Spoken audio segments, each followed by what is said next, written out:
बात जम्मू कश्मीर की सबसे पहले करते हैं, क्योंकि महबूबा मुफ्ती की तरफ से एक बार फिर बयान दिया गया है। महबूबा मुफ्ती का बयान सामने आया, वो क्या था वो आपको फटाफट से बता देते हैं। दरअसल महबूबा मुफ्ती कह रही हैं कि बीजेपी और आरएसएस सांप्रदायिक संगठन है, दंगा करवाते हैं, हिंदू मुस्लिम को लड़ाते हैं, धर्म के नाम पर हिंसा फैलाई जाती है। यह महबूबा मुफ्ती की तरफ से आज कहा गया है। हिंदू मुसलमानों में झगड़ा करवाकर सियासत कर रही है बीजेपी, क्योंकि उत्तर प्रदेश के अंदर चुनाव है और इसलिए हिंदू मुस्लिम ज्यादा हो रहा है और झगड़ा करवाने में एक्सपर्ट बीजेपी है। इन शब्दों का इस्तेमाल महबूबा मुफ्ती जो कि सुप्रीमो है पीडीपी की, उनकी तरफ से किया गया है। और सिर्फ एक दिन ये बयान नहीं दिया गया है कि महबूबा मुफ्ती अपने विचार लगातार सामने रख रही हैं, चाहे वो ट्विटर के माध्यम से हो। अभी वो जम्मू में इस वक्त हैं, हालांकि कल भी हम आपको तस्वीर दिखा रहे थे जब महबूबा मुफ्ती को काले झंडे दिखाए गए थे, लेकिन आज महबूबा मुफ्ती खुलकर बोली और महबूबा मुफ्ती जब गाड़ी से उतरी तो कटाक्ष किया गया बीजेपी पर, कटाक्ष किया गया आरएसएस पर। सुन लीजिए आप महबूबा मुफ्ती ने क्या कुछ कहा है। फिर दो नेता हमारे साथ जुड़ रहे हैं पीडीपी के और बीजेपी के, क्योंकि खासतौर पर बीजेपी पर तंज कसा गया है और बीजेपी पर पीडीपी ये निशाना साध रही है कि उत्तर प्रदेश में चुनाव है इसलिए यह हाल है। पर क्या वाकई ऐसा है? क्योंकि महबूबा मुफ्ती आखिर क्यों जम्मू में जद्दोजहद कर रही हैं? क्या आगे आने वाले समय को लेकर, भविष्य को लेकर महबूबा मुफ्ती को चिंता है? इस पर खास बातचीत करेंगे, दो मेहमान हमारे साथ होंगे, लेकिन सबसे पहले आप सुनिए महबूबा मुफ्ती ने क्या कुछ कहा। Doesn't teach us communalism. It's about RSS, Jana Sangh and BJP जो यहाँ पूरे मुल्क के अंदर लोगों को लड़ाना चाहते हैं कम्युनलिज्म के नाम पे। So they have hijacked Hindutva, they have hijacked Hinduism in the name of their parties. They feel कि Hinduism and Hindutva is BJP and RSS. ऐसा नहीं है। वो कहते हैं कि वासुदेवा कुटुंबकम, यानी कि पूरा दुनिया जो है, पूरा वर्ल्ड जो है वो एक फैमिली है। और हिंदू धर्म जो सनातन धर्म है दैट टीचेस अस दैट। पर जो बीजेपी और आरएसएस जो सबक पढ़ाना चाहते हैं वो ना तो हिंदुत्व है और ना हिंदुइज्म है। कंपेयर कर सकते हैं उनको आईसिस जैसी जमात के साथ? कम्युनल पार्टीज को कर सकते हैं बिल्कुल। जो कम्युनल पार्टीज हैं जो हिंदू मुस्लिम का झगड़ा करवाना चाहते हैं, जो लिंचिंग करते हैं मजहब के नाम पे, हिंदू मुस्लिम के नाम पे, उसको आप आईसिस के किसी और के साथ भी कंपेयर कर सकते हैं, because both of them kill people in the name of religion. तो सुना महबूबा मुफ्ती ने क्या कुछ कहा है। महबूबा मुफ्ती ये कह रही हैं कि हिंदू मुस्लिम के नाम पर लड़ाया जा रहा है। फिलहाल दो खास मेहमान इस वक्त जुड़ रहे हैं। नजमू साकिब साहब हैं, पीडीपी के नेता हैं। सर आपका बहुत बहुत शुक्रिया आज के मंच में आने के लिए, हमें समय देने के लिए। आप आते रहे हैं लगातार। ताहिर चौधरी साहब हैं, बीजेपी नेता हैं। सर आपका भी बहुत बहुत शुक्रिया आज के मंच में आने के लिए, हमें समय देने के लिए। आप भी लगातार आते रहे। ताहिर चौधरी साहब, सबसे पहले मैं आपके पास आ रहा हूं क्योंकि महबूबा मुफ्ती सिर्फ एक ही बार नहीं बोली हैं, कई बार उनकी तरफ से कहा जा चुका है और खासतौर पर वो उत्तर प्रदेश का नाम लेती हैं। वो कहती हैं कि उत्तर प्रदेश के अंदर चुनाव है इसलिए खासतौर पर हिंदू मुस्लिम को लड़ाया जा रहा है। अगर कहीं चुनाव ना होता तो ये तस्वीर देखने को ना मिलती जो कि लड़ाने की कोशिश हिंदू मुस्लिम को की जा रही है। किस तरीके से आप इसे देखते हैं? सबसे पहले आपका कमेंट। देखिए, जहां तक भारतीय जनता पार्टी के ऊपर उन्होंने निशाना साधा और साथ साथ आरएसएस के ऊपर साधा, उनको ये चीज मैं क्लियर कर दूं पीडीपी की मैडम को भी और पीडीपी वालों को भी कि आरएसएस एक पॉलिटिकल ऑर्गेनाइजेशन नहीं है, ठीक है, और एक ऑर्गेनाइजेशन है, पॉलिटिकल पार्टी नहीं है। ये चीज उनको क्लियर होनी चाहिए। और आरएसएस का जो पूरे देश में काम करने का तरीका है वो हर जगह पे जोड़ने की बात करते हैं। आरएसएस ने कहीं भी तोड़ने की बात नहीं की। आरएसएस ने गरीबों का साथ दिया, उन बेसहारे बच्चों के लिए उन्होंने स्कूल खोले हैं। क्या क्या काम आरएसएस करती है, इनकी सोच से बाहर है वो चीजें, इसलिए इनको पूरी चीज का जब ज्ञान नहीं होता है तो इस तरह की टिप्पणी नहीं करनी चाहिए थी इनको। जहां तक भारतीय जनता पार्टी की बात है, भारतीय जनता पार्टी ने कभी हिंदू मुसलमान नहीं किया है। हम हमेशा सबका साथ, सबका विकास और सबका साथ लेके चलने वाले लोग हैं और उसी रास्ते पे चल रहे हैं जो हमारे प्रधानमंत्री साहब बार बार कहते हैं। हमारी सोच है देश आगे बढ़े, सभी एक साथ आगे बढ़े, वो चीजें हम लेके चलते हैं। और कहीं ना कहीं ये लोग जब अपने आप को देखते हैं, अपनी पार्टी को देखते हैं, तो इनको लगता है कि जमीनी सतह पे ये लोग अपने आप को पूरी तरह से इस टाइम पे खो चुके हैं। इनके साथ लोग नहीं है जमीन में जाने के लिए, लोगों के बीच में जाने के लिए। इस तरह के गुमराह करने के बयान देना इनकी पुरानी आदत है और आज भी ये उस आदत को दोबारा शुरू करने की कोशिश कर रही है। लेकिन जम्मू कश्मीर का आवाम, पूरे देश का आवाम इन लोगों के सारे हथकंडे जानता है और वही लोग इनको इस चीज का जवाब देंगे। नजबुल साहब, आप सुन रहे हैं ना, खास तौर पर क्योंकि चौधरी साहब ये कह रहे हैं कि आखिर क्यों आप ये लोग शब्द इस्तेमाल कर रहे हैं, और मेरा सवाल भी एक आपसे है क्योंकि बीजेपी आपको इस वक्त बहुत बुरी लग रही है, बेहद खराब लग रही है, लेकिन इसी बीजेपी के साथ आप लोग थे ना जब आप लोगों ने विश्वास किया था, इसी बीजेपी पर गठबंधन किया था खास तौर पर, और ये कहा जाता था कि हाँ खासतौर पर पैसे दिए जा रहे हैं, जम्मू कश्मीर का विकास हो रहा है। ये तो महबूबा मुफ्ती साहिबा ही कहती थी, खासतौर पर जब राजनाथ सिंह भी पहुंचते थे जम्मू कश्मीर के अंदर, वो तो हमने खुद चलाया। लेकिन अब आप कह रहे हैं बीजेपी इतनी बुरी हो गई है कि हिंदू मुस्लिम करा रही है। ये पहले स्थिति आपको समझ में नहीं आई थी जो अब आ रही है? देखिए, सियासत में पॉलिटिकल हरीफ होते हैं, पॉलिटिकल ओपोनेंट्स होते हैं, वो इलेक्शन से पहले आपस में लड़ते हैं, झगड़ते हैं, अपनी पॉलिटिकल थॉट्स जो अपनी पॉलिटिकल आइडियोलॉजी है वो लोगों के सामने रखते हैं। पर जो ही चुनाव खत्म होता है फिर लोगों की बहबूदी की बात आती है, मुल्क में सब लोगों को चलाने की बात आती है। तो ये जो लड़ाइयां होती है सारी, ये खत्म होती है जब आपकी जो है इलेक्शन खत्म हो जाते हैं, क्योंकि तब फिर लोगों की प्रोग्रेस की बात आती है। पर जो हमने बार बार देखा, जो बीजेपी है अपने एजेंडे पे सिर्फ इलेक्टोरल पॉलिटिक्स के लिए ये बार बार डिवाइड। आपने अभी रिसेंटली एक इशू देखा कि मोहम्मद शमी, एक इंडियन क्रिकेट टीम का प्लेयर, पूरे कंट्री में उसको जिम्मेदार ठहराया गया कि इसने जी मैच हरवाया क्योंकि वो मुसलमान था। आप देखिए, आप ये कहते हैं कि हम नफरत की सियासत नहीं करते हैं। अगर ये नहीं करते हैं तो ये शमशान और कब्रिस्तान की बातें क्यों करते हैं? अगर ये नफरत नहीं करते हैं तो ये अली और बजरंग की आप भी उसी रास्ते चल गए ना। अभी तो मैंने बातचीत की हिंदू मुस्लिम को लेकर, तो आप भी तो अभी हिंदू मुस्लिम ही कर रहे हैं। शमी की बात आपने इसलिए बोली क्योंकि मुस्लिम है। नहीं, देखिए, हम इनको कहते हैं कि अगर आप देखिए आरएसएस की लड़ाई गांधी से है, हम तो छोटे इंसान हैं, हम तो माइनॉरिटी कम्युनिटी में हैं। अगर इनकी लड़ाई गांधी जिन्होंने इस देश को आजादी दी है, अगर इनकी लड़ाई उनके साथ है तो मेरा तो कुछ है ही नहीं, हमारा तो कुछ बनता ही नहीं है। ये तो इंडिया, कंगना रनावत बोलती हैं कि 1947 जो आजादी ही नहीं है, 2014 आजादी है। तो मतलब जो मुल्क में जिन लोगों ने कुर्बानियां दी, उन लोग वो आज वो फ्रीडम फाइटर ही नहीं है। अब ये उनको कतार ठहरा रहे हैं कि वो फ्रीडम फाइटर नहीं है। ये तो इंडिया की जो डेफिनेशन है, ये उसको चेंज करने के लिए निकले हैं। तो हमारा यही इनसे पॉइंट, ये लड़ाई है, इख्तिलाफ है कि आप जनाब जमहूरियत के दायरे में अगर आपको बात रखनी है, अपनी बात करनी है, अपनी इलेक्टोरल पॉलिटिक्स चलानी है, वो जमहूरियत के दायरे में रखें। जमहूरियत की फाउंडेशन ये है कि 1947 इंडिया एक कॉन्स्टिट्यूशन रिपब्लिक बन गया। आज उस कॉन्स्टिट्यूशन रिपब्लिक को चैलेंज करते हैं हर साइड से। तो हमारी लड़ाई, देखिए, हम नहीं बांटने की बात करते हैं। हमने कभी भी नहीं कहा कि अगर हमने बांटने की बात की होती तो हम इनके साथ क्यों अलायंस करते? हम मुसलमान अलायंस करते, नेशनल कॉन्फ्रेंस को साथ ले लेते, कांग्रेस को साथ ले लेते। हमने 47 में जैसे अपने सेक्युलरिज्म का जो पूरा हमने जब शेख साहब ने एक्सीड किया to the union of India, तब हमने अपना सेक्युलरिज्म का जो है अपना पूरा कार्ड दिखाया है। ठीक है, लेकिन आप कह रहे हैं ना, ठीक है, आप कह रहे हैं कि ठीक है हम अपने एजेंडे पर काम कर रहे हैं, लेकिन वो लोगों को समझ क्यों नहीं आ रहा? अभी जम्मू कल ही पहुंची थी महबूबा मुफ्ती साहिबा, काले झंडे दिखाए गए कि महबूबा मुफ्ती तो देश के विरोध में बातें कहती हैं। अगर आपका मैं आर्ग्यूमेंट ये लूं तो जब अमित शाह साहब यहाँ आए तो यहाँ तो पटाखे फूटे थे। देखिए, ये तो छोटी छोटी चीजें रहती है। इस सियासत में आपस में लड़ाइयां होती हैं, वो चलती रहती है, मगर मसला अलग है, मसला डिफरेंट है। मसला हमारा ये कहने का है कि अगर आपकी लड़ाई सियासी लड़ाई हो सकती है, वो किसी कम्युनिटी के खिलाफ नहीं हो सकती है। आपको जोड़ने की बात करनी, क्योंकि आप अभी गवर्नमेंट में हैं, आप भी अपोजिशन में नहीं है। अगर आप जोड़ने की बार बार गाऊं, ये जो है आपने जो पिछले हमारी फॉल्ट लाइन है कंट्री में, उसको उंगलियां उसमें डाल के चौधरी साहब, नजबुल साहब कह रहे हैं कि आपकी जो लड़ाई है वो कम्युनिटी के खिलाफ है, किसी एक को टारगेट आप लोग कर रहे हैं, ये आरोप आप पे लगाया जा रहा है, किस आधार पर? देखिए, पीडीपी के लोगों का, दूसरी रीजनल पार्टीज के लोगों का इस टाइम पे जो सीधा सा निशाना है भारतीय जनता पार्टी के ऊपर आता है। अपनी प्रेसिडेंट की जो उन्होंने कल जो बयान दिया, जो वो बयान दे रही है, ये उसके ऊपर आए नहीं है। ये कभी कंगना रावत की तरफ चलेगी, कभी कहीं और चलेगी। सीधी सी बात है इन लोगों की। ये लोग इस चीज को पूरी तरह से इस टाइम पे समझ चुके हैं, जिस ढंग से जम्मू कश्मीर आज की डेट में काम कर रहा है, जम्मू कश्मीर जिस रास्ते की तरफ जा रहा है, तरक्की के रास्ते की तरफ, इन लोगों ने कभी नहीं सोचा था।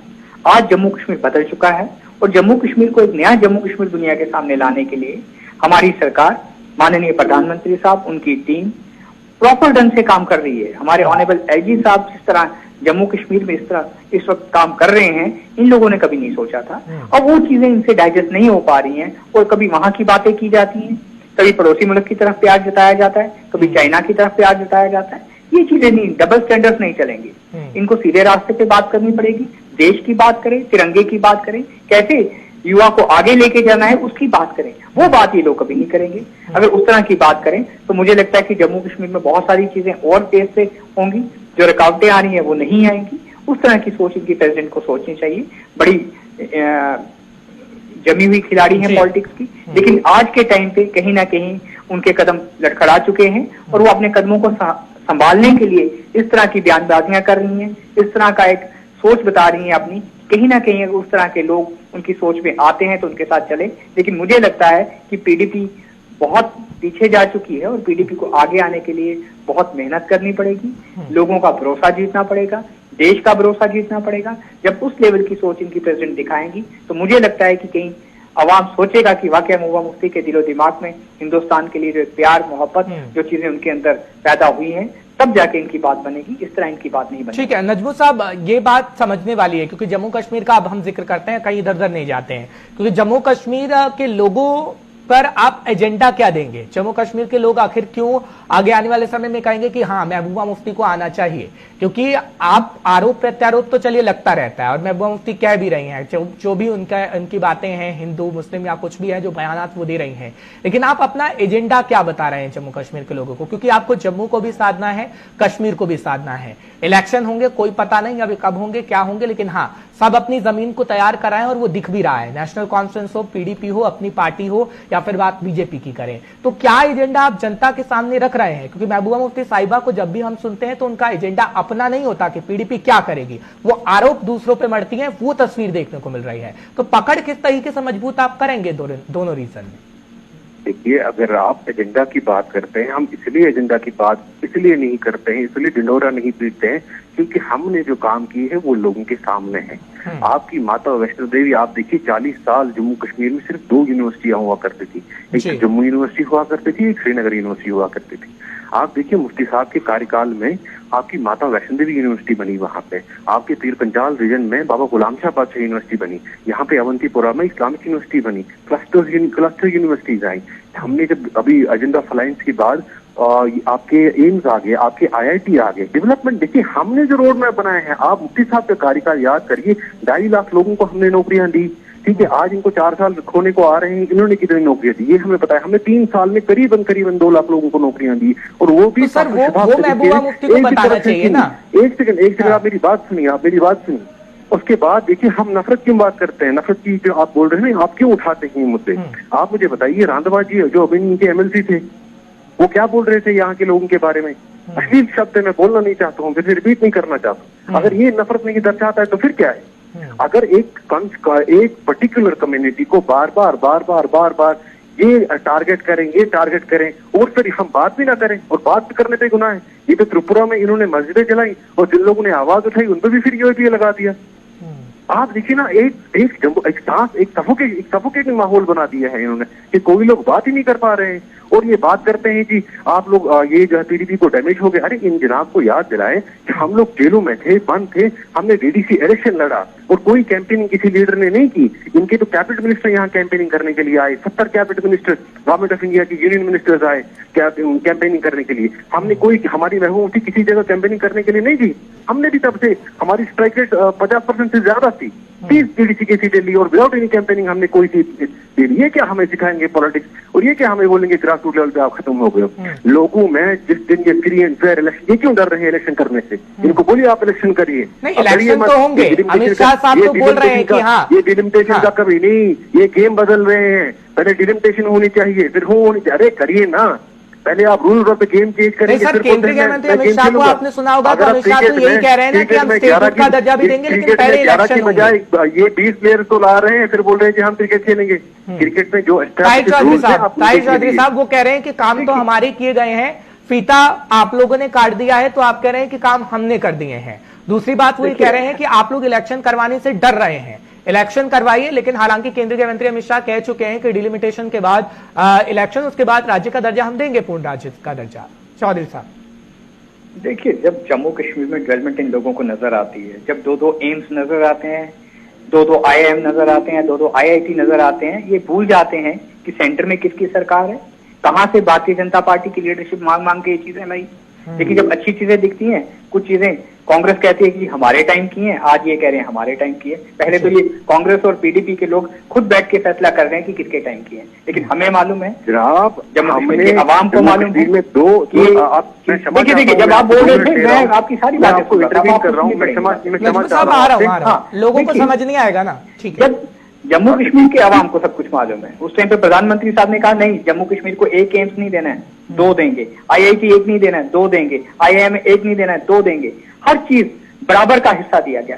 70 साल से इन्हीं रीजनल पार्टीज ने जम्मू को हमेशा दबा के रखा, जम्मू के अवाम को दबा के रखा, जम्मू के डोगरास को दबा के रखा, और इनकी मर्जी थी कि आने वाले 100 साल तक भी दबा के रखें। वो चीजें अब बदल चुकी हैं, जम्मू कश्मीर बदल चुका है, और सेंटर में वो सरकार आ चुकी है जो सब कुछ बराबर देगी, कश्मीर को भी बराबर देगी, जम्मू को भी देगी। इसलिए प्रधानमंत्री साहब ने, होम मिनिस्टर साहब ने बार बार कहा, डिलिमिटेशन होगा, फिर इलेक्शन होगी, और सब कुछ अच्छा होगा। उन्होंने विक्रम रंधावा साहब की बात की, मैं वो भी इनको क्लियर कर दूं। जिस दिन विक्रम रंधावा साहब ने जोश में आकर इतना का बयान दिया, उसी टाइम से दिल्ली से मैसेज आ गया, उनको सभी पॉलिटिक्स जो भी उनकी जिम्मेदारियां थी उनको एक्सपेल किया गया, पार्टी से उनको साइडलाइन कर दिया गया। लेकिन आज तक ये बताएं, इनके जो लीडर्स हैं जो इस तरह के बयान देते हैं, उनके ऊपर इन्होंने क्या एक्शन दिए? इन्होंने कभी एक्शन नहीं लिए। कितने जम्मू के लोगों को ठेस पहुंचती है जब PDP के लोग कुछ भी बोल देते हैं जम्मू के अवाम के लिए, तब ये कोई एक्शन नहीं लेते हैं। हमारे अगर एक लीडर ने ऐसा कुछ बोला है तो उसके ऊपर एक्शन लिया गया है, 24 आवर्स के अंदर एक्शन लिया गया। उसकी जो भी पॉलिटिकल पार्टी में जो भी उसकी नहीं, नजमुल साहब सवाल ये है ना, ठीक है, पोजीशन पे बार पलटवार तो होता रहेगा, ठीक है। चौधरी साहब मैं आ रहा हूँ आपके पास। और इस तरह के इल्जाम लगाना एक उस ऑर्गेनाइजेशन के ऊपर, उस पॉलिटिकल पार्टी के ऊपर जो 135 करोड़ जनता का सोच के काम किया जा रहा है माननीय प्रधानमंत्री साहब की तरफ से, और ये बार बार देखा जाता है, हर बार उनकी तरफ से ये देखा जाता है कि जम्मू कश्मीर के अवाम के साथ कहीं पे भी कोई ऐसा कुछ ना हो कि कहीं वो लोग ये सोचें कि हमें बोल दिया गया। दिवाली के दिन प्रधानमंत्री साहब यहाँ पे आते हैं, हर फेस्टिवल पे जम्मू कश्मीर की तरफ उनका झुकाव रहता है। फिर ये लोग, अगर ये इस सरकार में भी ये लोग खुश नहीं है, तो मुझे नहीं लगता है कि PDP के लोग कभी खुश हो सकते हैं। ठीक है नजमुल साहब, मेरा सवाल ये है, ठीक है, ताहिर चौधरी के सवालों का भी आप जवाब दीजिएगा, लेकिन खासतौर पर ठीक है आप कह रहे हैं कि हमारे वक्त के काम क्यों हैं, लेकिन आप आगे का भविष्य किस तरीके से बताएंगे लोगों को? क्योंकि लोगों को तो भरोसा आप पे करना पड़ेगा ना। आगे आने वाले समय में अगर इलेक्शन होते हैं तो आप क्या 370 को लेके बीच में जाएंगे? क्योंकि महबूबा मुफ्ती साहिबा 370 को लेके भी कह रही हैं, वो मसला सुप्रीम कोर्ट के अंदर है। स्टेटहुड का दर्जे की अगर आप बात करते हैं तो स्टेटहुड को लेकर केंद्रीय गृह मंत्री अमित शाह कह चुके हैं कि इलेक्शन होंगे, स्टेटहुड भी हम आपको दे देंगे, पूर्ण राज्य का दर्जा भी मिल जाएगा। तो किस बात को लेकर आप जनता के सामने जाएंगे कि भैया हम आपके लिए ये कर रहे हैं तो आप हम पे विश्वास करें? क्यों जनता आप पे विश्वास करे? देखिए 370-35 से जम्मू एंड कश्मीर का, ना ही सिर्फ कश्मीर का बल्कि पीर पंचाल का, चिनाब का और जम्मू का, ये आप वहाँ के ट्रेडर्स को पूछिए, ये आप वहाँ के जो है छोटे छोटे जो दुकानदार हैं उनसे पूछिए, ये वहाँ की जो माइनिंग कम्युनिटी वाले लोग हैं उनसे पूछिए कि 370 आपकी प्रोटेक्शन के लिए था। आज वो बिल्कुल सीना ठोक के ये बात बोल रहे हैं कि 370 जब से हटा है जम्मू में, कश्मीर में, इन्होंने सब कुछ खत्म कर दिया है। ये आज इनको डोगरा याद आए, इन्हीं डोगराओं की जो सारी विरासतें 35 तो उनकी विरासत थी, इन्होंने तो उस पर भी डाके डाल दिए। देखिए ये बात करते हैं हमारी, ये हमने तरक्की की, इन्होंने जम्मू में मुद्दा उठाया था रोशनी स्कैम का। आज तो ये हाल हो गया है कि निर्मल सिंह साहब को उनको जवाब दे जनाब की, वो तो जमीनें खाए हुए बैठे हुए हैं, मगरमच्छ के आंसू बहा रहे हैं ये लोग। डेवलपमेंट के कहीं फुकदान है, कहीं दिख नहीं रही है दूर दूर तक। हालांकि इनकी अपनी रिपोर्ट, जम्मू कश्मीर में बेरोजगारी मुल्क में सबसे ज्यादा है, 21% यहाँ पे बेरोजगारी है। ये किस देने की बात करते हैं? ये तो लोगों से इन्होंने देखा जब रविंद्र रैना जी और उनके बाकी मंत्री जी वहां दौड़ा चले कि इनका कैसे इस्तेमाल हो गया कुछ महीने पहले। लोग इनसे बेजार हैं, लोग इनसे परेशान हैं, लोग इनसे जान अपनी छुड़ाना चाहते हैं। आप ये अपने ताकत के बल पे चलिए जान छुड़ा भी लेंगे लोग, हमारा जम्मू कश्मीर के लिए, हमारा जम्मू कश्मीर के लिए जो विजन है, आप मेरी बात सुनिए, हमारा जो जम्मू कश्मीर के लिए विजन है वो अपने सबसे पहले जो इन्होंने नफरत फैलाई है इन रीजन में, जम्मू और कश्मीर के बीच में जो इनको लड़ाते हैं, सबसे पहले वो नफरत के जो बीज हम वो खत्म करेंगे। नंबर 2, हमारी बेरोजगारी के अगर मैं जम्मू कश्मीर का वासी हूं, नजमू साहब, हमने बार-बार, नजमू साहब मैं क्लियर करना चाहता हूं, अगर मैं जम्मू कश्मीर का वासी हूं, नजमू साहब आप कैसे समझा पाएंगे? आप ये कह रहे हैं कि नफरत की दीवार को गिराना है, अच्छी बात है, आपका एजेंडा अच्छा है, लेकिन आप कैसे समझाएंगे लोगों को कि ये नफरत की दीवार बीजेपी खड़ी कर रही है? क्योंकि बयानबाजी बीजेपी अगर कर रही है तो महबूबा मुफ्ती भी नहीं है पीछे, बयानबाजी उनकी भी सामने आ रही है। कोई भी नेता बयानबाजी से पीछे नहीं है। हम किसी मजहब के खिलाफ, किसी कम्युनिटी के खिलाफ कोई स्टेटमेंट नहीं देते हैं। हम सिर्फ अपनी आवाज जब ये टारगेट करते हैं माइनॉरिटी कम्युनिटी को, हम आवाज माइनॉरिटी कम्युनिटी के लिए खड़ी करते हैं। हम कभी किसी मजहब के खिलाफ नहीं बोलते हैं। देखिए आज इन्होंने 3 साल वादा किया कि यहाँ पे प्राइवेट इन्वेस्टमेंट आ गई, 1 रुपया ये बताए कहाँ पे प्राइवेट इन्वेस्टमेंट आई। हमने इनको बार बार कहा कि जम्मू कश्मीर में अगर आपको इन्वेस्टमेंट लानी है, जम्मू कश्मीर अगर आपको चलाना है, हमारे यहाँ पे हाइडल पावर प्रोजेक्ट है वो आप स्टेट को वापस करिए। हमारी 35,000 से 40,000 करोड़ रुपए की आमदन हो जाए, वो आमदन हो जाए, वो यहाँ के लोगों को रोजगार मिलेगा। आज देखिए पावर प्रोजेक्ट में हाल एक भी जम्मू कश्मीर का नौजवान वहाँ पे नौकरी नहीं कर रहा है, सारे बाहर के इन्होंने कॉन्ट्रैक्ट दिए हुए हैं। किसके लिए काम कर रहे हैं? कभी किसी अदानी के, किसी को, कभी किसी दूसरे बंदों को दिए हुए हैं कॉन्ट्रैक्ट। जम्मू कश्मीर के एक बंदा दिखाएंगे। ताहिर चौधरी साहब, मैं आप ही के पास आ रहा हूँ। ताहिर चौधरी साहब, नौकरी कह रहे हैं कि जम्मू कश्मीर वासी को नहीं मिल रही, बाहर के लोगों को आप नौकरी दे रहे हैं, कह रहे हैं नौकरी नहीं है। देखिए बरदौली साहब, मैं आपको एक चीज क्लियर करूं, जितने जॉब्स पिछले कुछ टाइम में सरकार ने निकाले हैं, हमारे ऑनरेबल एलजी साहब ने, और वो कितने प्रॉपर ढंग से लोगों को दिए जा रहे हैं, वो ये लोग जानते हैं। अभी हाल ही में कुछ दिन पहले 800 सब इंस्पेक्टर्स के जॉब निकाले गए, लेकिन बाद में उनको और ऐड किया गया 400 और 1200 किए गए। बाद में एलजी साहब ने ये देखा कि बहुत लंबे टाइम से जॉब नहीं निकले हैं पुलिस के, उसमें एज का भी रिलैक्सेशन दिया गया। बहुत सारी चीजें की जा रही हैं यूथ को आगे लाने के लिए, यूथ को मोटिवेट करने के लिए, और ये पहली बार की जा रही हैं एलजी साहब की तरफ से। क्यों की जा रही हैं? क्योंकि सेंटर की जो हाई कमांड है बार बार एलजी साहब को कहती है कि जम्मू कश्मीर में उस सिस्टम के साथ काम किए जाए ताकि वहां के यूथ को कोई प्रॉब्लम ना आए। वो चीजें ये लोग नहीं बोलेंगे, ये लोग झूठ के सिवा इन लोगों को कुछ नहीं आता है। और आने वाले टाइम पे आप देखिए आप जम्मू कश्मीर में आपको कहीं नजर नहीं आएगी। कब तक ये झूठ बोल बोल के लोगों के बीच में जाएंगे? आप इनके जाने के लिए दरवाजे बंद हो चुके हैं। हाल ही में आपने 2 दिन पहले एयरपोर्ट के बाहर देख लिया, लोगों ने इनको काले झंडे दिखा के इनका वेलकम किया। आज 2000 लोगों के अभी तक वो लोगों का जो जमीनी सतह पे इन लोगों का वोट 3 सालों से खत्म हो चुका है। नजमू साहब आगे बढ़ना चाहते हैं, मुझे नहीं लगता बढ़ पाएंगे। नजमू साहब, नेटवर्क का थोड़ा इशू है, वैसे ही इसलिए एक एक करके बोलेगा तो समझ में आएगा प्लीज। नजमू साहब, मैं आप ही के पास आ रहा हूँ। ताहिर चौधरी साहब कह रहे हैं कि सारे प्रोजेक्ट तो हमने जम्मू कश्मीर को ही दे दिए। उपराज्यपाल साहब को देखिए कि वो प्रोजेक्ट के बारे में बता भी रहे हैं। पिछले दिनों तो एमओयू भी साइन किया गया सऊदी अरब के साथ, उसमें भी साफ तौर पर यह कहा गया है कि रोजगार जम्मू कश्मीर के लोगों को ही मिलेगा। तो किस आधार पर आप कह रहे हैं कि जम्मू कश्मीर के लोगों को नौकरी नहीं मिल रही है? हवा में बोलने की बातें हैं, ये कहीं ग्राउंड पे तो दिखाएं 1 रुपया आ गया है। ये पोस्टों की बात कर रहे हैं। ये 2019 में जो पोस्टें एडवर्टाइज हो गई, आज 3 साल हो गए उन कैंडिडेट को दर बदर के ठोकरे खा रहे हैं। कुछ उन बच्चे जो कैंडिडेट थे वो ओवर एज हो गए हैं, लेकिन वैकेंसीज की ये एडवर्टाइज करते हैं। 4 साल जो है लड़कों को दर दर की ठोकरें खाने पड़ रही हैं। ये सारा झूठ है, ये सारा फरेब है, ये सिर्फ धोखाधड़ी कर रहे हैं अपने साथ भी और लोगों के साथ। इनके पास कोई एजेंडा नहीं है। आप मुझे बताएं, यहाँ पे जो सरपंच पहले इनॉग्रेशन कर रहा था, आज इन्होंने ये हाल कर दिया कि यूनियन कैबिनेट मिनिस्टर को सरपंच की जो है छोटे छोटे सड़कें जो हैं, जो हमने ऑलरेडी अप्रूव की थी, हमारे गवर्नमेंट में जो अप्रूवल हुए थे, उसको आज इनॉग्रेट कर रहे हैं। जो ऑलरेडी इनॉग्रेटेड प्रोजेक्ट हैं उनको इनॉग्रेट दिखा रहे हैं कि हमने किया है। ठीक है, इनको ये सिर्फ अपने आप को धोखा दे रहे हैं। नहीं, ठीक है, चलिए ठीक है। अगर कोई पार्टी किसी को धोखा भी दे रही है, नजमू साहब, मैं ये समझना चाह रहा हूं कि ठीक है, आपने लोगों को समझाना चाहा। हमने देखा कि गुपकार अलायंस बना, उसके बाद दिल्ली तक बातें गई और दिल्ली तक मीटिंग भी हुई, सर्वदलीय बैठक मोदी साहब ने बुलाई और दिल्ली में अलग बातें हुई, जम्मू कश्मीर में अलग बातें हुई।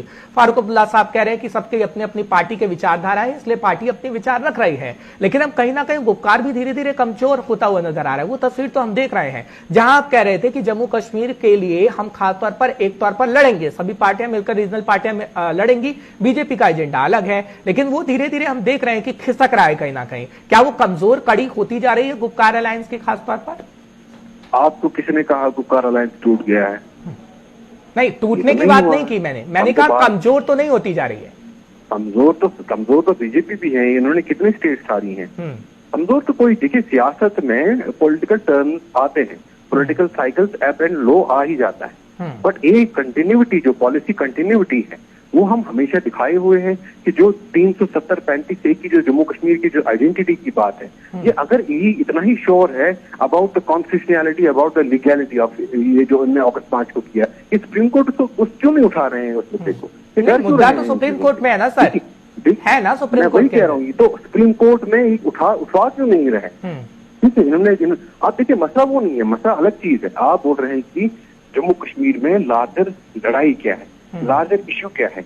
हमारा मानना है कि जम्मू कश्मीर एक डेमोक्रेटिक राइट्स की लड़ाई है, जम्मू कश्मीर एक पॉलिटिकल राइट्स की लड़ाई है। ये किसी मजहब की लड़ाई नहीं है, ये सिविलाइजेशन लड़ाई नहीं है, ये ऐसी लड़ाई नहीं है कि बाबर ने 1400, 400, 800 साल पहले क्या किया। वही तो कह रहे हैं ना कि भैया लोकतंत्र में चुनाव होना जरूरी है। नजमू साहब, आप लोकतंत्र की बात कर रहे हैं, लोकतंत्र में तो भैया चुनाव होगा तभी सीएम चुना जाएगा और उसके बाद हम देखेंगे कि हाँ विकास हो रहा है, स्टेटहुड का दर्जा भी दे देंगे। वो तो केंद्र के मंत्री अमित शाह कह गए हैं, वो तो कह रहे हैं कि हम स्टेटहुड भी दे देंगे, चुनाव भी कराएंगे। फिर क्या, किस चीज की डिमांड है आपको? कह रहे हैं आप लोकतंत्र चाहिए, आप यही कह रहे हैं ना, इस शब्द का इस्तेमाल कर रहे हैं। अरे जनाब, आप मुझे ये बात बताइए, आज कोई बंदा रात को कोई अरेस्ट होता है, ठीक है, उस पर कोई चार्जेस होते हैं, कभी किसी बंदे पे करप्शन, इन्होंने जी पहले परवेज साहब हमारे एक बैंक के चेयरमैन हुआ करते थे, उनको जी बोला कि इन्होंने करप्शन चार्जेस की है, उनको बैंक में डाल दिया, ठीक है। अगले दिन होता क्या है, उनको बोलते हैं जनाब आप वो कोई पॉलिटिकल पार्टी ज्वाइन कर दो, कि आपके कोई फिर चार्जेस नहीं। अच्छा ठीक है, आप कह रहे हैं कि तोड़ने की राजनीति कर रहे हैं ताहिर चौधरी साहब, ठीक है। नजमू साहब समय थोड़ा कम है। ताहिर चौधरी साहब, पीडीपी आप पे आरोप लगा रही है, एनसीए कह रही है कि आप तोड़ने की पॉलिसी पर विश्वास रखते हैं, जेलों में बंद करना, मुंह बंद कर देना और तोड़ने की पॉलिसी आपकी रही है, वही जम्मू कश्मीर में आपने अपनाई है, ये कह रहे हैं नजमू साहब। ताहिर चौधरी साहब फटाफट। देखिए मैं इनके जो चीजें कह रहे हैं मैं सीधे से इनको निकालता हूँ। आज की डेट में चाहे पीडीपी हो, चाहे एनसी हो, चाहे कांग्रेस हो, उनकी जितनी भी टॉप की लीडरशिप जम्मू कश्मीर में है, सभी की सभी हमारी पार्टी में ज्वाइन कर चुकी है, क्योंकि उन लीडर्स का जो विजन है वो जानते हैं कि सच्ची पार्टी डेवलपमेंट को जो लेके आगे चलना चाहती है, जो जम्मू कश्मीर को आगे लेके बढ़ना चाहती है, भारतीय जनता पार्टी है। माननीय प्रधानमंत्री साहब, होम मिनिस्टर साहब की सोच को समझते हैं, समझदार लोग हैं, उन्होंने भारतीय जनता पार्टी का दामन थामा है, हमने उनका वेलकम किया है। इनकी पार्टी के बहुत सारे लीडर्स हमारी पार्टी में आ चुके हुए हैं। आज की मैं आपको हकीकत की बात बताऊं, और ये जो 2-4% अब पॉलिटिकल ऑर्गेनाइजेशंस के लोग इस तरह के हैं, मुझे नहीं लगता कि आने वाले टाइम पे लोगों को गुमराह कर पाएंगे, अपनी सियासत खेल पाएंगे, क्योंकि कश्मीर का अवाम इनको जवाब देगा। कश्मीर के अवाम के साथ अगर धोखा किया है तो पीडीपी के लोगों ने किया है, एनसी के लोगों ने किया। चलिए ठीक है, कौन सी पार्टी ने जनता के साथ कितना धोखा किया है सर? हाँ ठीक है, मैं माफी चाह रहा हूँ, मुझे लगता है बहुत बहुत शुक्रिया। आने वाले टाइम पे जब इनको इस चीज का इनको जवाब मिलेगा तब इन लोगों को पता चलेगा। चलिए ठीक है, लोकतंत्र में जनता जनार्दन होती है। ताहिर साहब, नजमू साहब, जनता जवाब देने का काम करेगी। डीडीसी सीट नहीं बचा पाए अपनी प्रेसिडेंट साहब, आपकी बीजेपी के रविंद्र रैना जी।